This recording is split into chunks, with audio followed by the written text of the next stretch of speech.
Toda a Bíblia ela é muito inspirativa, traz lições preciosas para nós. E o texto o qual nós estaremos meditando nesta noite, Atos, capítulo 12, ele é rico em lições para nós como indivíduos e para nós como igreja. E hoje eu quero compartilhar com você uma dessas lições, na verdade 3 lições, o qual Deus falou no meu coração quando li esse texto de Atos, especificamente o versículo 5.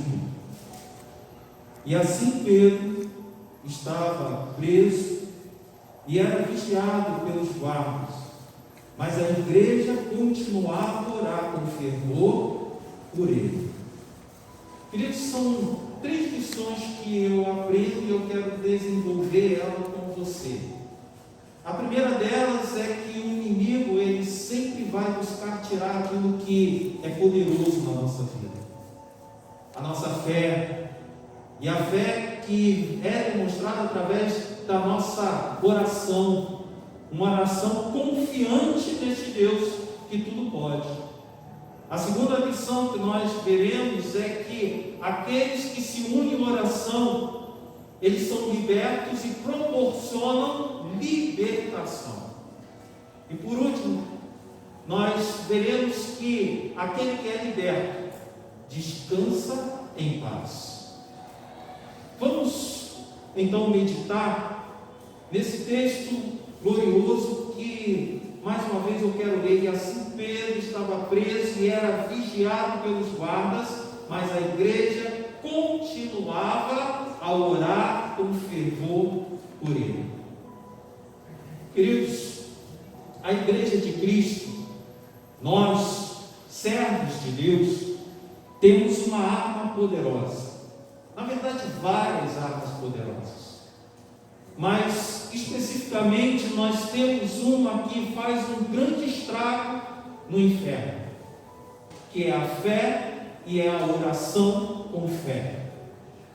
Esta arma, queridos, é capaz de ajudar a cada um de nós, bem como os nossos, a superarem as mais sérias adversidades. Não importa ela qual seja, a nossa fé, ela é fruto do que cremos. E nós cremos na mensagem gloriosa do Senhor. E por isso, quando nós oramos, não oramos simplesmente por aquilo que nós achamos que deve acontecer. Conhecemos a palavra de Deus, sabemos aquilo que o Senhor Jesus trouxe como mensagem para o nosso coração, e nós oramos acreditando nas promessas do Senhor. Acreditamos que as ações poderosas de Deus, mesmo quando tudo e todos possam afirmar para nós, se apresentar como um impossível diante de nós, nós continuamos acreditando que algo pode acontecer, porque cremos que a última palavra é do nosso Deus. Cremos nisso, temos fé nisso e entramos em oração exatamente por causa disso. Nós cremos, queridos, que através da oração pode ocorrer cura, pode ocorrer libertação. O Senhor pode resgatar, o Senhor pode salvar, o Senhor pode ressuscitar ainda nos dias de hoje. O Senhor traz a libertação de vidas, de almas. Cremos que sofremos por causa de um mundo mau, por causa de um mundo que jaz no maligno. Sofremos por causa dessas pessoas que infelizmente sofrem influências do inimigo da nossa alma. Sofremos por causa de decisões equivocadas, humanas, sejam nossas, sejam de outras pessoas, mas independentemente disso, por amarmos ao nosso Deus, todas as coisas cooperam para o nosso bem. Por isso nós oramos, por isso nós clamamos, por isso não desistimos. Nós cremos que Ele agindo, quem pode desfazer o que Ele faz? Ou seja, agindo Deus, quem impedirá, queridos? Por isso nós temos esta arma poderosa chamada fé, que é demonstrada através das nossas orações. É um poder, queridos, que não depende da força humana. É um poder que vem não da nossa capacidade, limitada capacidade, mas vem do poder infinito deste Deus cheio de amor e misericórdia. Por isso, o objetivo do inimigo é destruir a nossa fé, calar a nossa voz, fazer com que nós não dobremos os nossos joelhos e levantemos um clamor ao nosso Deus. Por isso, o objetivo do nosso inimigo é destruir a nossa caminhada com Ele, a nossa comunhão com Ele. Porque quando Ele acaba com a nossa fé, quando Ele abala a nossa fé, Ele começa a nos manter aprisionados. E por isso, ele vê que não é suficiente simplesmente colocar um problema na sua vida. Ele tem que manter esse problema na sua vida. Não é suficiente para ele apresentar o pecado, mas fazer com que você tenha prazer neste pecado e nele se detenha ali. E ele faz isso para que esta situação perdure na sua vida até você se esgotar. Pedro, ele foi preso em um momento de expansão da igreja. Muitos dos nossos problemas, queridos, eles ocorrem exatamente neste momento que nós estamos num crescimento espiritual, que estamos numa expansão de vida espiritual. Herodes, após matar Tiago, ele olha e vê uma situação agradável aos homens, agradável ao sinédrio, agradável ao povo. E como um populista, ele vê uma oportunidade de dar continuidade naquele processo, de continuar perseguindo, e a melhor maneira de destruir aquele crescimento, de acabar com aquele crescimento, era atacar exatamente o líder, atacar aquele que estava fazendo com que a igreja pudesse ser tocada, pudesse caminhar, pudesse se desenvolver. E ele tinha o apoio do sinédrio, tinha o apoio do povo, porque aqueles apóstolos, aqueles servos de Deus eram homens consagrados, eram homens tementes ao Senhor, eram homens que viviam a sua fé com seriedade. E quando nós vivemos essa vida compromissada com o Senhor, nós vamos encontrar inimigos, vamos encontrar pessoas que não se agradam. E o inimigo sempre vai achar um ou outro para atrapalhar esta caminhada.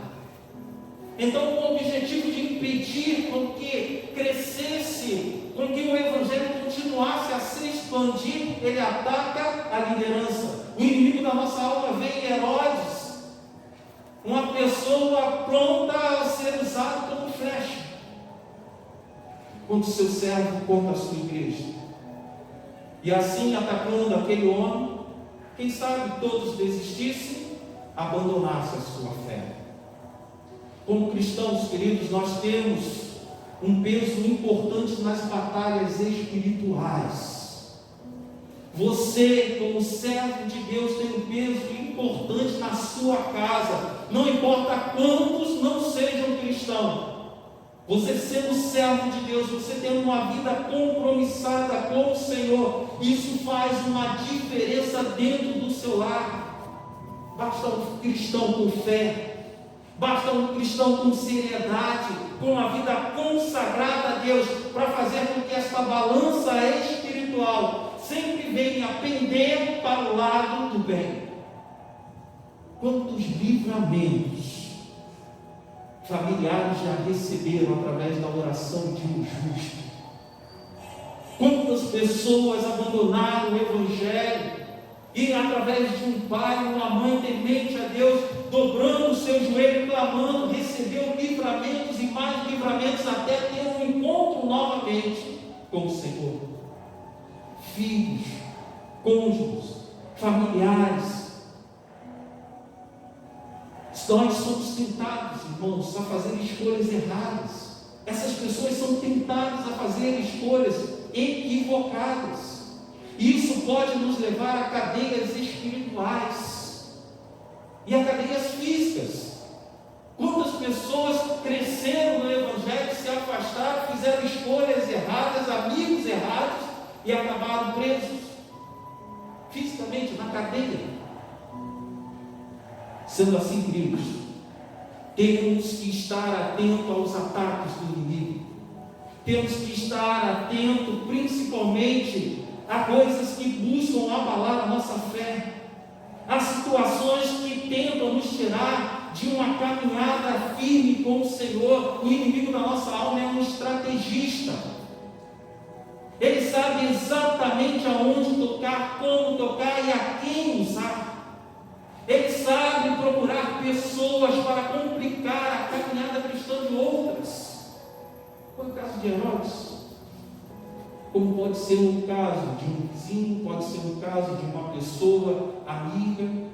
Ele sempre vai buscar algo para que você não permaneça na presença do Senhor. Pode ser pessoas de fora ou de dentro da família. Podem ser pessoas de fora ou de dentro da igreja, não importa, queridos. Sempre vamos encontrar situações na nossa vida que tentará nos tirar da presença do Senhor. Alguns destes ataques são em áreas bem específicas. São em áreas que já são sensíveis para nós. De repente nós fomos machucados no passado e vamos encontrar pessoas que vai tocar exatamente naquela ferida. Há pessoas que têm dificuldade com relação à aceitação pessoal e de repente vai lidar com situações que vai exatamente fazer com que a pessoa se sinta cada dia mal. A questão da baixa estima, vícios, traumas, ego inflado, sempre há um pecado encaixado para atrapalhar a vida de cada um. Sempre há uma situação para atrapalhar a vida de cada um. São prisões, queridos. Prisões para impedir com que nós exerçamos o nosso ministério. Prisões para nos impedir de fazer a diferença nesta batalha que está ocorrendo. Em sua maioria, esses ataques têm a tentativa de nos fazer desistir, desanimar de caminhar com o Senhor, desanimar, desistir de lutar pela outra pessoa, de lutar por aquela situação, de caminhar com Deus, de acreditar, de dizer vale a pena caminhar com o Senhor, vale a pena sofrer, mas sofrer na presença do Senhor. Vai haver situações que tentarão nos impedir de divulgar o quão grandioso e maravilhoso é desfrutarmos do amor de Deus. Há situações que vai fazer você se sentir envergonhado. Hoje pela manhã estávamos falando na escola bíblica quanto há pessoas que batem no peito e compartilham com orgulho dos seus pecados, dos seus erros, das suas escolhas equivocadas, até mesmo com relação à religião. E muitas vezes nós nos sentimos intimidados com situações que ocorrem na nossa vida. Nós temos que contra-atacar, irmãos. Nós temos que ir para o fronte. Nós temos que ter uma atitude, e esta atitude é uma postura com uma atuação inversa aos objetivos do inimigo. Qual é o objetivo dele? Abalar a sua fé. O objetivo dele é que você não ore mais. Então, quando acontecer alguma coisa, quanto mais perseguição, você tem que ser mais dedicado ao Senhor. Quanto mais o mundo luta contra você, você clama pelo mundo. Quanto mais pessoas tentam te prejudicar, quanto mais pessoas tentam atrapalhar a sua fé, ao invés de ficar com raiva, nós dobrarmos o nosso joelho e pedirmos pela conversão daquela pessoa. As nossas armas, irmãos, não precisam e não podem ser carnais, porque essas armas são fracas, são falhas. As nossas armas, elas são espirituais e são poderosas em Deus para destruir fortalezas. Mas temos que lembrar que por mais que o ataque ele seja pessoal, não temos que nos calar, não temos que esconder da nossa necessidade, da nossa carência de ajuda. Pedro, o líder, ele estava preso. E aí algumas pessoas falam, mas ele é o líder da igreja e está preso. Ele está passando por essa situação. Mas os seus irmãos sabiam o que os seus irmãos estavam fazendo? Estavam orando. Quando nós passamos por aflições, muitas vezes nós ficamos só, porque não temos a humildade para pedir aos irmãos para orar. Muitas vezes não acreditamos no poder da oração. Queridos, há poder na oração do indivíduo. Imagine a igreja de Cristo reunida a clamar, Deus. Imagine a igreja do Senhor Jesus usando essa arma poderosa, reunida com um propósito de clamar ao Senhor, de combater o combate do Senhor. A igreja reunida em oração é uma igreja forte, é uma igreja liberta e proporcionando libertação. Foram várias dificuldades, irmãos, que nós já enfrentamos aqui, seja nós como igreja, como indivíduo, um irmão ou outro passou por um problema, seja de outras pessoas que passaram por dificuldades. Quantas vezes nós pedimos, irmãos, levante o clamor, irmãos, orem, irmãos, estejam intercedendo por isso. E eu lembro de um desses momentos em que nós estávamos com uma situação delicada na igreja e precisávamos de uma resposta de Deus, porque estávamos com receio do que poderia vir a acontecer. Eu chamei a igreja, pedi para a igreja vir aqui, se eu não me engano, uma sexta ou um sábado, e nós estávamos reunidos com o propósito de resolver aquilo, mas antes de tudo, o propósito maior foi oração. E o Senhor respondeu de pronto, o Senhor respondeu de imediato. Podemos orar em casa, Deus. Você pode fechar a porta do teu quarto, pode ir para o banheiro, você pode ir para um quartinho, você pode ir para o teu terraço, você pode ir para o teu quintal e orar sozinho. Você pode orar por telefone, ligar para alguém e orar com essa pessoa. Mas a igreja de Cristo reunida com um propósito é algo poderoso. Quando a igreja de Cristo começa a orar, é algo que o inimigo não consegue prevalecer, irmãos. Infelizmente, nós temos visto o caminho inverso dentro da igreja. E não digo a igreja batista de Vinhedo, eu estou falando da igreja de Cristo. Ao invés de nós nos unirmos, ao invés de nós nos reunirmos para a oração, nós estamos nos separando.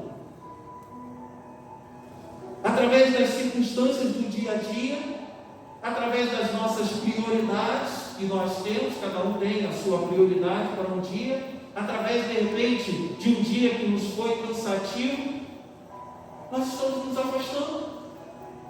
Nós estamos deixando de usufruir e de usar esta poderosa arma. De repente você não tem uma necessidade, mas há milhares e milhares de pessoas que têm essa necessidade. O nosso país tem necessidade de um clamor. E nós estamos deixando de cumprir esta missão. Nós estamos deixando de exercer esse ministério. Então, ao invés de nos unirmos, nos distanciamos.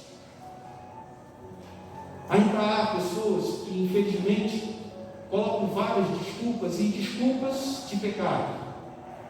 Geralmente direcionam o pecado para outra pessoa. Estou aborrecida com fulano, estou aborrecido com ciclano. Não vou da igreja porque me aborreci com meu esposo, não vou da igreja porque me aborreci com meu filho, não vou para a igreja porque me aborreci com o vizinho.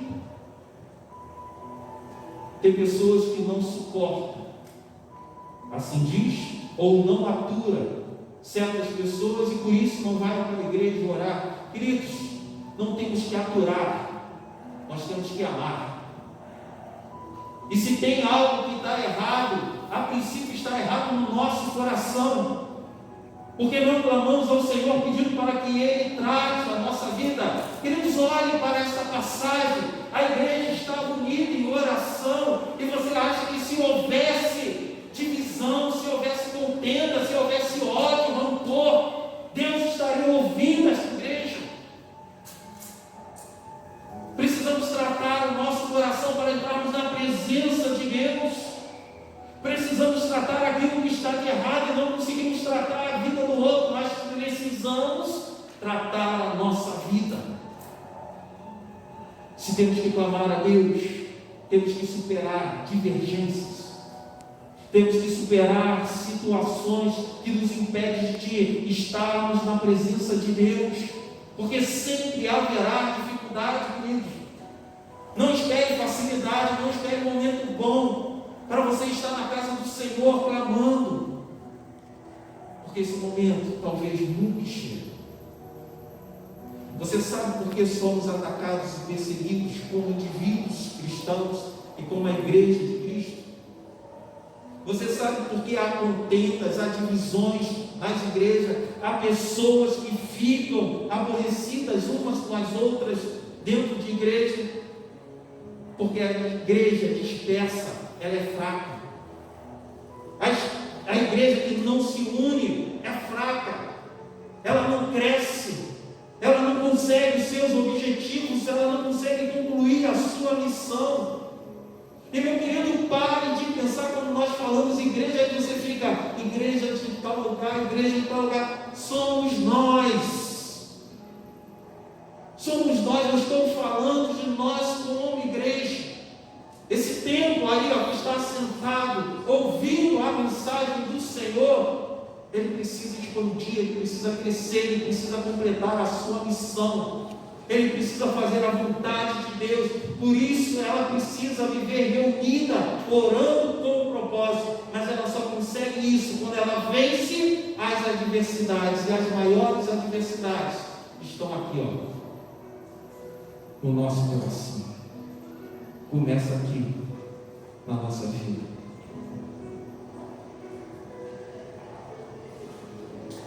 Sabe, queridos, não é somente Deus, puramente Deus atuando quando nós nos reunimos em oração.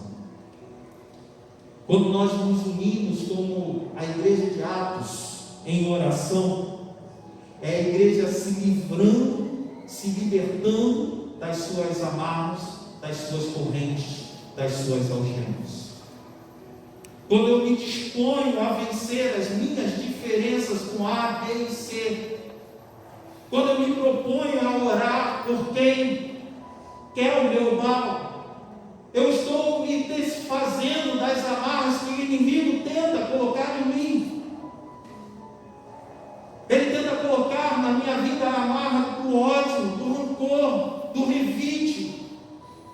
E quando eu me coloco diante do Senhor e começo a clamar, eu estou me libertando desta amarra pelo poder do Senhor na minha vida.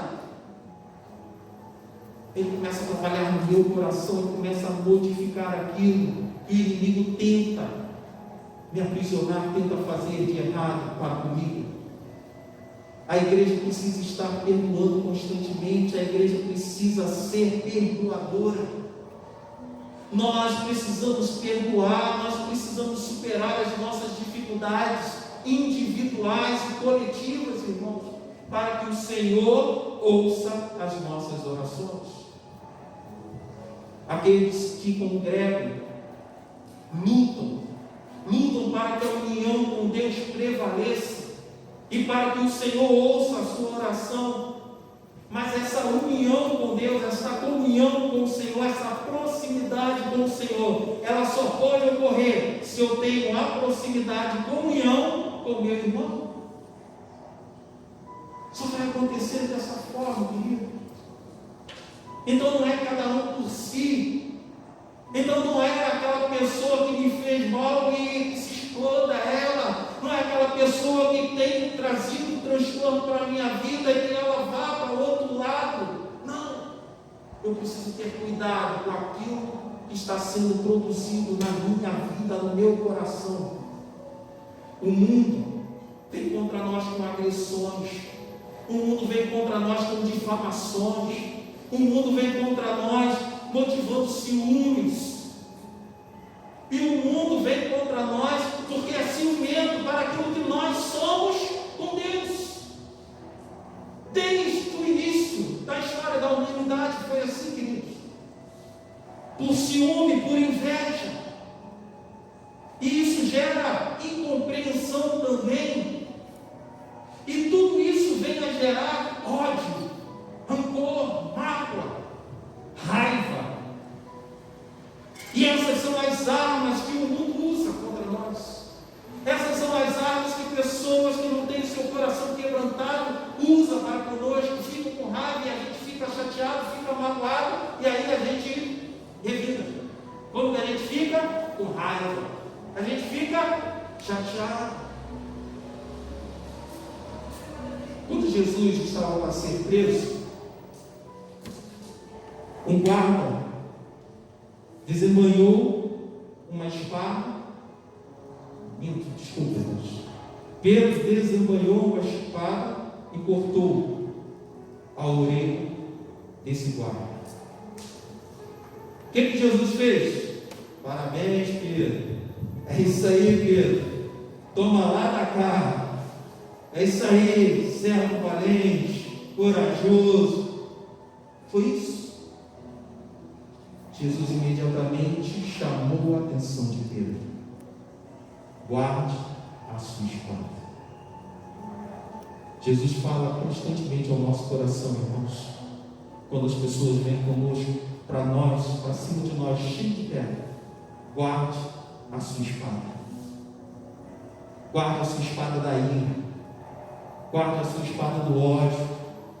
Guarde a sua espada do rancor. Nada de revide, nada de vingança, nada de briga. Eu vim para te trazer paz e para que você proporcione paz à vida das outras pessoas. O nosso poder não está simplesmente no que fazemos, queridos, mas está naquilo que nós fazemos em comunhão com Deus, em comunhão uns com os outros. Nisso há poder. Nisso há ação de Deus. Nisso mostra o quanto o Senhor é poderoso, porque vencemos as nossas diferenças para estarmos em comunhão. Então, queridos, a primeira libertação que precisamos para a nossa vida é a libertação de uma vida que retrata a velha criatura. A primeira libertação que nós precisamos é de uma vida que age, reage de acordo com aquilo que a carne grita. Porque quando nós recebemos esta libertação, nós estamos vivendo aquilo que é agradável ao Senhor. Nós temos condições de ser usados como instrumentos de Deus para abençoar a vida de outras pessoas. Você pode orar e você pode crer, porque você vive uma vida de comunhão com Deus. Se tem algo que precisa ser defendido a todo custo, queridos, é a nossa comunhão com o Senhor, a nossa estreita comunhão com o Senhor. Então, reveja quem você é, reveja como você se relaciona com Deus, mas também reveja como você se relaciona com seus irmãos, como você se relaciona com seus parentes, como você relaciona-se com seus amigos. Como diz o salmista no Salmo 51, versículo 16 e 17: tu não queres que eu te ofereça sacrifícios, tu não gostas que animais sejam queimados como oferta a ti. Ó Deus, o meu sacrifício é um espírito humilde. Tu não rejeitarás um coração humilde e arrependido. Quebrando-se diante de Deus e coloque-se como instrumento na mão dele. E quando nós somos libertos, irmãos, de tudo isso, de todas as amarras que o inimigo tenta colocar sobre as nossas vidas, nós descansamos. Pedro, ele tinha muito a se preocupar. Porque Tiago já havia sido morto por Herodes. Ele era o próximo, como diz aí, né? O bola da vez. Estava ali na linha para ser morto também. Mas a palavra de Deus que nós lemos ainda há pouco fala que Pedro ele estava dormindo. Querido, quando você está em aflição, quando você está passando por uma dificuldade, quando você está com um perigo desse iminente, o que você faz? Você não dorme, fica preocupado, você ora, dobra o joelho, você fica com o propósito ali, você fica vigilante o tempo todo. Não seria espanto se Pedro passasse a noite, a madrugada, ajoelhado, orando, ou simplesmente orando. E é interessante que a palavra de Deus, ela não se detém nesse propósito, não fala de Pedro orando. Eu creio que Pedro orou porque Pedro se tornou um homem de oração. Mas a palavra de Deus, ela não se preocupa em relatar a respeito de Pedro orando. Mas ao invés disso, fala que Pedro descansava. Pedro estava dormindo um sono profundo, queridos, que o anjo teve que acordá-lo. Com certeza, Pedro dormia, porque era um homem confiante em Deus. Pedro dormia, sabe por quê, queridos? Estava entregue.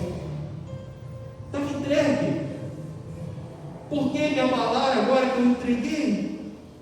Por que ficar ansioso, nervoso, agora que está entregue na mão daquele que resolve? Se ele agir, ele continua sendo poderoso Deus. Então vai ser feito o quê? A vontade de Deus. E aí ele relaxa, ele descansa. Mas do outro lado, na outra ponta da corda, a igreja estava orando. Veja, querido, que a paz do Senhor alcança o servo de Deus. Ele entregou, orou e descansou.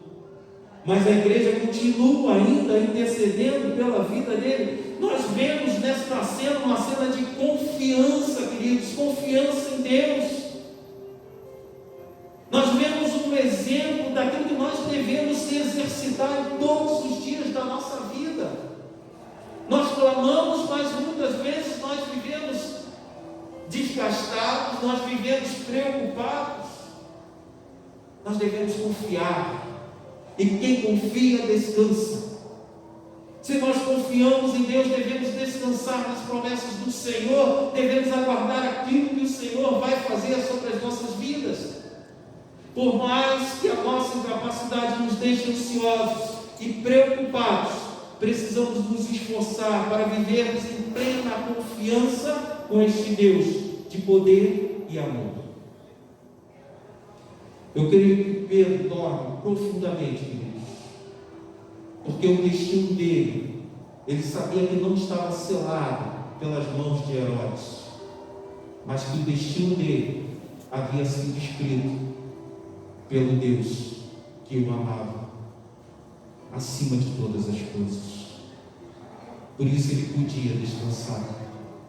A palavra de Deus, queridos, fala que o amor lança fora todo medo.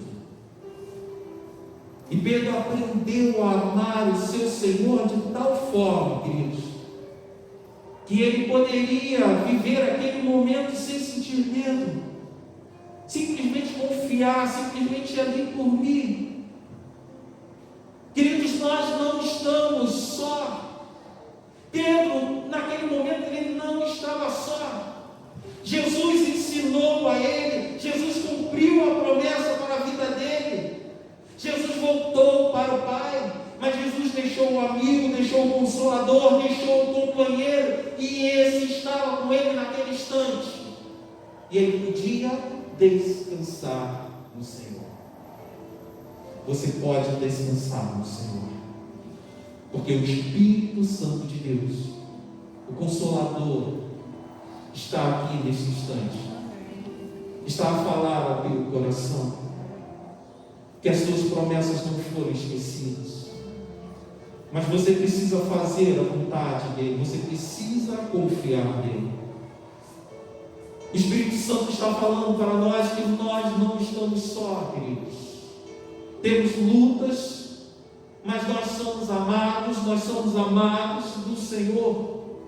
Não importa a situação, não precisamos nos entregar ao medo, ao desespero, mas nós precisamos confiar no amor do Senhor. Precisamos entender que quando estamos em oração, em fervente oração, nós já vencemos o inimigo, porque o objetivo dele é impedir com que nós continuássemos crendo na promessa do Senhor, mas maior é aquele que está com você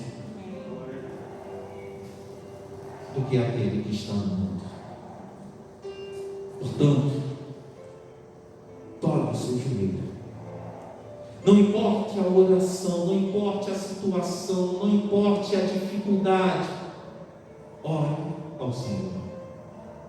Busque a comunhão com o Senhor.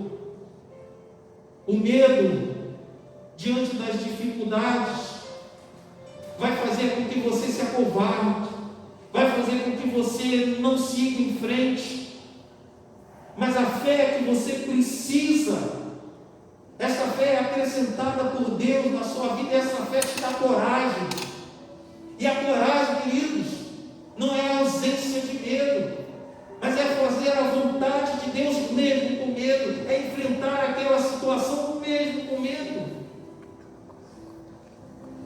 E nós temos a coragem, e nós temos a fé, porque nós sabemos que antes de nós amarmos a este Deus maravilhoso, Ele primeiramente nos amou, sendo nós pecadores, imerecidos servos, ou filhos, ou criaturas de Deus. Encerro com a ordem de Paulo para a igreja. 1 Timóteo 2,8. Paulo diz: quero que em todos os lugares os homens orem, homens dedicados a Deus, e que ao orarem eles levantem as mãos sem ódio e sem brigas. Nesse instante você vai se colocar como você quer, de pé, ajoelhar, conforme o Senhor coloca no seu coração, que é a melhor maneira de estar na presença dele. E hoje, mais do que nunca, queridos, nós precisamos nos reunir em oração. Não podemos esperar um momento de paz, não podemos esperar um momento de ânimo melhor, não podemos esperar um momento de disposição maior. Enquanto ainda é tempo, neste dia, neste momento, devemos superar as nossas dificuldades e nos unir em oração uns pelos outros. Faça isso nesse instante e levante o clamor. Coloque-se diante de Deus.